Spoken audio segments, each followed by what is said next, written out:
Hello dear students, आप सभी का Shri Madhav education online institute पर स्वागत है। आज हम डिस्कस करने वाले हैं क्लास 10th की एनसीईआरटी साइंस चैप्टर नंबर 10, जिसमें आपका चैप्टर का नाम है प्रकाश का परावर्तन एवं अपवर्तन। इसी के 2 लेक्चर हम प्रोवाइड आपको करा चुके हैं, जिसमें हमने पहले लेक्चर में प्रकाश के गुणों और प्रकाश क्या है इस बारे में चर्चा की थी, और दूसरे लेक्चर में हमने जो है समतल दर्पण और उसके गुणों के बारे में चर्चा की थी। और आज के इस लेक्चर में हम जो है गोलीय दर्पणों के बारे में चर्चा करेंगे। तो आइए देर किए बिना अपना डिस्कशन जारी करते हैं, देखते हैं कि गोलीय दर्पण क्या होते हैं। तो गोलीय दर्पण जो है एक कांच के खोखले गोले से काटकर बनाए गए दर्पण गोलीय दर्पण कहलाते हैं। यह है आपका कांच का खोखला गोला, कांच का खोखला गोला, कांच का खोखला गोला है। ठीक है, इससे काट कर मानते हैं इसको यहाँ से हम 2 पार्ट में काट दें। हमने इस तरह से इसको काट दिया। अब यह कट गया यहाँ से, तो ये कटे हुए दोनों टुकड़े हमें निकाल लिए, ये अलग कर दिए। ठीक है, अब इस गोले का केंद्र ध्यान रखना कि ये गोला था, तो ये वृत्त था, एक वृत्त की तरह गोला था। इस गोले का कोई ना कोई केंद्र होगा, तो गोले का केंद्र गोले के अंदर होगा। तो ये लिख लिया है हमने, माने गोले का केंद्र क्या है, ये है। ठीक है, अब यह हमने बताया आपको कि कांच के खोखले गोले से काटकर बनाए गए दर्पणों को गोलीय दर्पण कहते हैं। तो कांच के खोखले गोले से हमने 2 खंड काट लिए हैं। हमने एक खंड पर यहाँ उभरे हुए तल पर पॉलिश कर दी है इस तरह से, और एक खंड पर हमने यहाँ दबे हुए तल पर पॉलिश कर दी है। ठीक है, तो याद रहे आपको कि कांच के खोखले गोले से काटकर बनाया गया वह दर्पण जिसके उभरे हुए तल पर पॉलिश हो और दबा हुआ तल कैसा हो, चमकदार हो, तो उसको क्या कहते हैं, अवतल दर्पण कहते हैं। तो ये वाला जो दर्पण है आपका, वो है आपका अवतल दर्पण। अवतल दर्पण क्यों है ये अवतल दर्पण? क्योंकि ये परावर्तक तल क्या है, ये परावर्तक तल जो है आपका दबा हुआ है। परावर्तक तल दबा हुआ तल है। याद रखना है कि अवतल दर्पण वही दर्पण होगा जिसमें परावर्तक तल दबा हुआ तल हो। ठीक है, और यहाँ देखिएगा इसमें जो है उभरा हुआ तल परावर्तक है। यहाँ उभरा हुआ तल परावर्तक उभरा हुआ तल है। कैसा? परावर्तक तल जो है वो परावर्तक तल है, वो यहाँ उभरा हुआ तल है। तो जिस दर्पण में उभरा हुआ तल कैसा हो, परावर्तक हो, वो होता है आपका उत्तल दर्पण।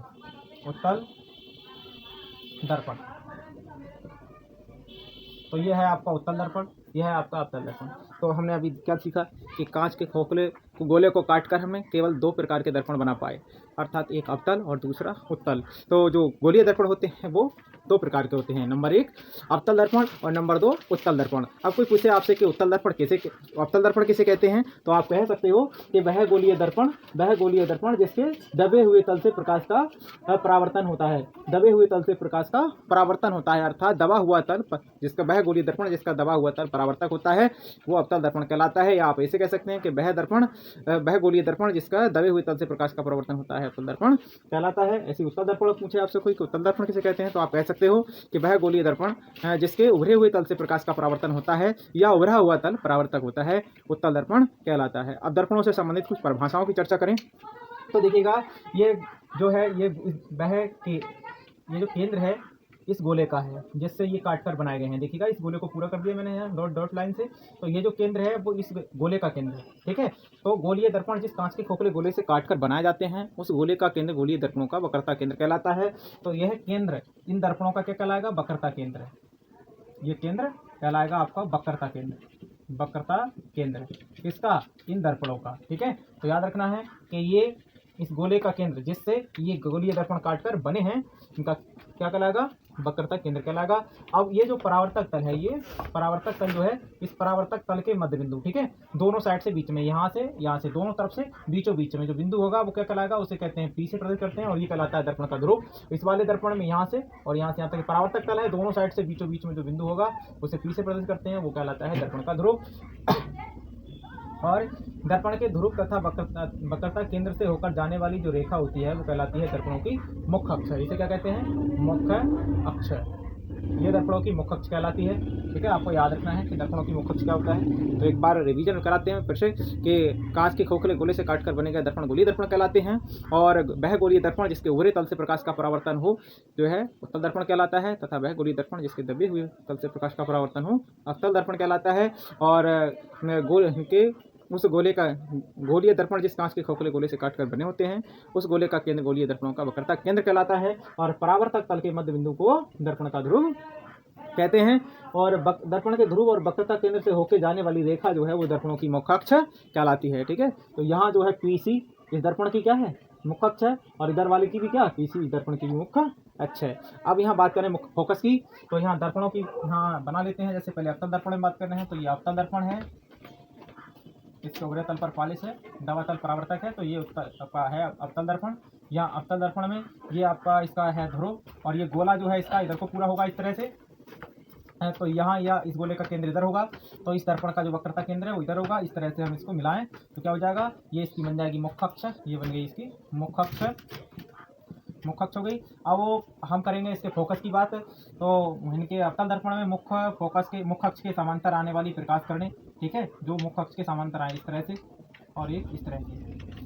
अवतल दर्पण में मुख्य अक्ष के समांतर आने वाली प्रकाश किरणें दर्पण से परावर्तन के पश्चात मुख्य अक्ष को जिस बिंदु पर काटती हैं वो बिंदु कहलाता है दर्पण का मुख्य फोकस। तो ये जो किरणें थी इस तरह से आई और यहाँ टकराई इस बिंदु पर, टकराने के बाद ऐसे वापस हो गई, ये यहाँ टकरा के इधर को वापस हो गई, और यहाँ टकराने के बाद मुख्य अक्ष को इस बिंदु पर काट रही है। इस बिंदु को हमने एफ नाम दिया, और ये एफ क्या है, दर्पण का अवतल दर्पण का मुख्य फोकस है। अवतल दर्पण का मुख्य फोकस है, आपको याद रखना है, ये अवतल दर्पण का मुख्य फोकस है। यहाँ एक बात और इम्पोर्टेंट नोट पॉइंट जिसको आपको रखना अति आवश्यक है, ध्यान रखना, या अगर इस पर क्वेश्चन बनता है आपके एग्जाम में। देखिए, जो अवतल दर्पण का मुख्य फोकस और वक्रता केंद्र है वो आपका कहाँ है, अवतल दर्पण के बाईं ओर है, अवतल दर्पण के बाईं ओर है, अर्थात बाईं ओर जो इसका मुख्य फोकस भी बाईं ओर है और वक्रता केंद्र भी कैसा है, बाईं ओर। तो अवतल दर्पण के जो मुख्य फोकस और वक्रता केंद्र है ये कैसे होते हैं, वास्तविक। तो लिख सकते हैं नोट में कि अवतल दर्पण के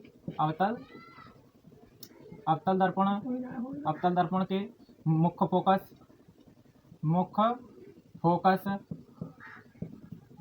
एफ और वक्रता केंद्र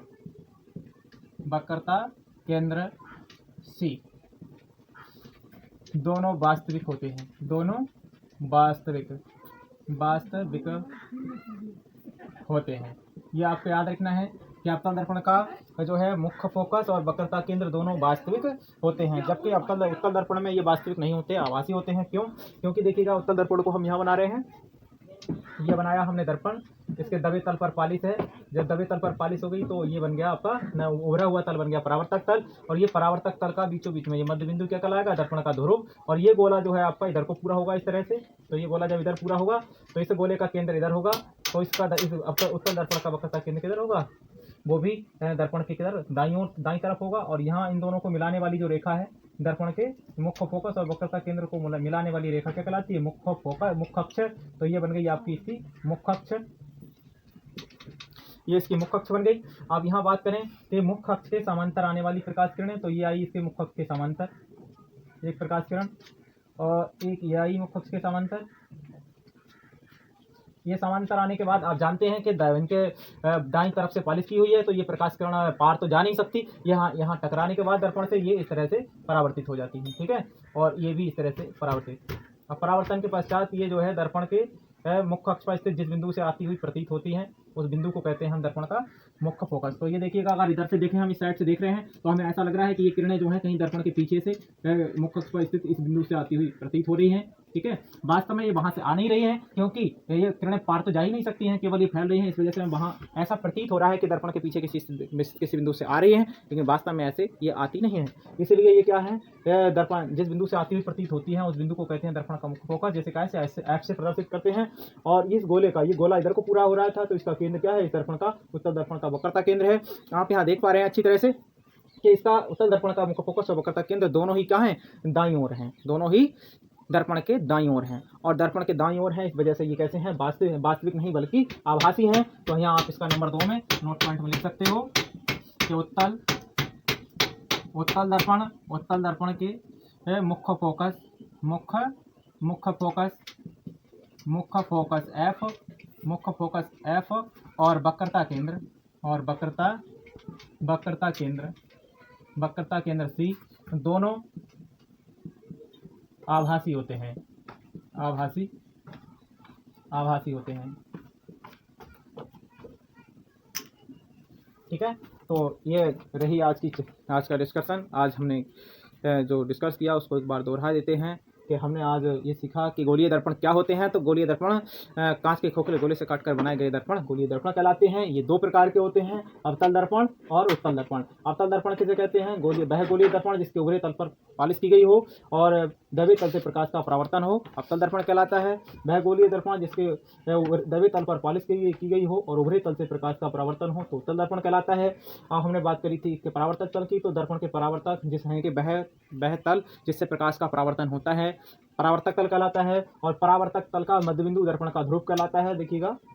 और ये गोलीय दर्पण जिस कांच के खोखले से काटकर बनाए गए होते हैं उस गोले का केंद्र गोलीय दर्पणों का वक्रता केंद्र कहलाता है। और दर्पण के ध्रुव और मुख्य फोकस, दर्पण के ध्रुव और वक्रता केंद्र से जाने वाली रेखा को मुख्य अक्ष कहते हैं। अवतल दर्पण के मुख्य फोकस की बात करें तो अवतल दर्पण में मुख्य अक्ष के समांतर आने वाली प्रकाश की किरणें टकरा परावर्तन के पश्चात मुख्य अक्ष को जिस बिंदु पर काटती हैं उस बिंदु को दर्पण का अवतल दर्पण का मुख्य फोकस कहते हैं। और इसमें बात करें कि इसमें उत्तल दर्पण में तो मुख्य अक्ष के समांतर आने वाली प्रकाश किरणें दर्पण से परावर्तन के पश्चात मुख्य अक्ष पर स्थित जिस बिंदु से आती हुई प्रतीत होती हैं उस बिंदु को उत्तल दर्पण का मुख्य फोकस कहते हैं। और ये दो नोट पॉइंट की बात रखी, ठीक है, कि अवतल दर्पण का मुख्य फोकस और वक्रता केंद्र दोनों वास्तविक होते हैं और उत्तल दर्पण के वक्रता केंद्र और मुख्य फोकस दोनों आभासी होते हैं। आज के लेक्चर में इतना ही। आप सभी छात्रों का बहुत बहुत धन्यवाद।